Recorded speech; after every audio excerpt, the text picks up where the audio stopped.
Good morning, students. Previously we have discussed in disposal of ammonia from amino acids. There are 6 reactions. I have discussed the 4 reactions in previous videos. Now in the 5th reaction, that is the release of ammonia from glutamine. It is the release of ammonia from glutamine.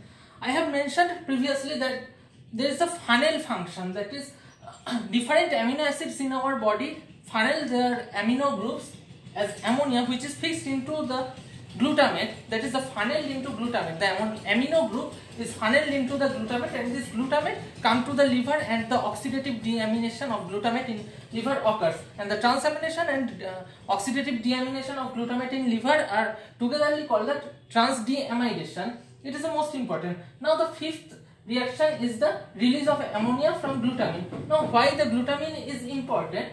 In our brain, the amino group from amino acids which are present in brain are not funneled through glutamate, they are funneled through the glutamine from brain. From glutamine, this glutamine through bloodstream from brain comes to the liver as glutamine. Now glutamine, after coming into the liver, there is some enzyme, that is the glutaminase enzyme. This glutaminase enzyme is present in 2 organs in our body. Number 1 liver, number 2 kidney. Now our focus of discussion is liver. In liver, the glutaminase enzyme, what occurs is glutaminase. It means it breaks down the glutamine. The R group, that is the side chain group of the glutamine, is that is CH2 CONH2. That is the amide group CONH2, and this glutamine is converted into glutamate.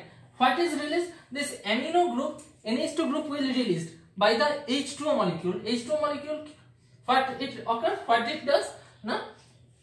NH4, ammonium ion is released. This amino group of this amino group is released as ammonium ion or ammonia, and the rest part remains as it is CH2 COO minus. And so it obviously glutamate amino acid, from glutamine to glutamate, that is the glutaminase.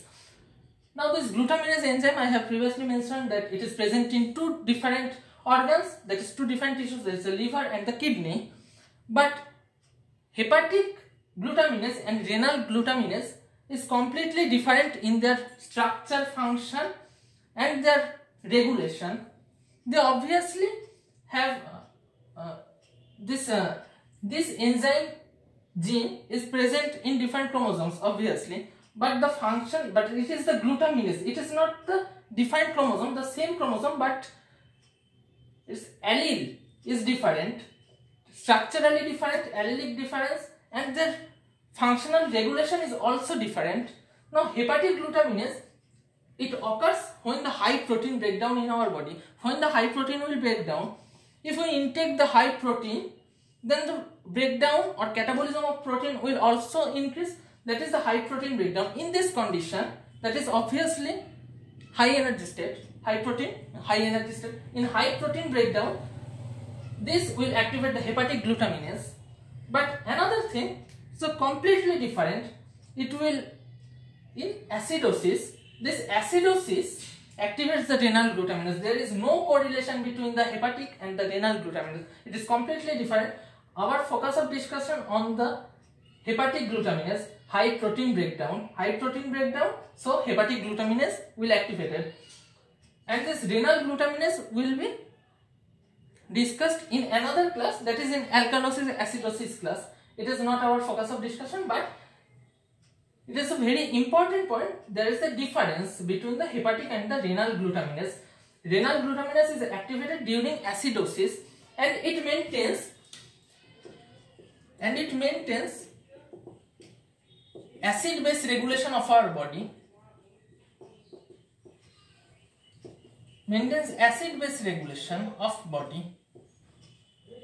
It is the important. But the reaction is same. It is completely same reaction, glutamine to glutamate. It also occurs in kidney. That's why it is the glutaminase enzyme, because the reaction is same, but the condition of the reaction is completely different between the hepatic glutaminase and the renal glutaminase.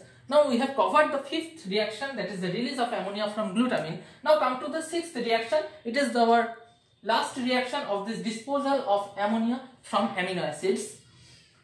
That is non-oxidative deamination means without oxidation, deamination is occurs. That is, without help of any oxygen, deamination will occur. That will occur by sulf hydrolase. That can be of two types. That is the sulf hydrolase and the dehydratase. Sulf hydrolase. This name sulf means there is a presence of any sulfur, acts on the sulfur containing amino acids. There are sulfur containing amino acids. You know, there are two examples of sulfur containing amino acids I have previously mentioned in the previous classes. That is the cysteine and methionine.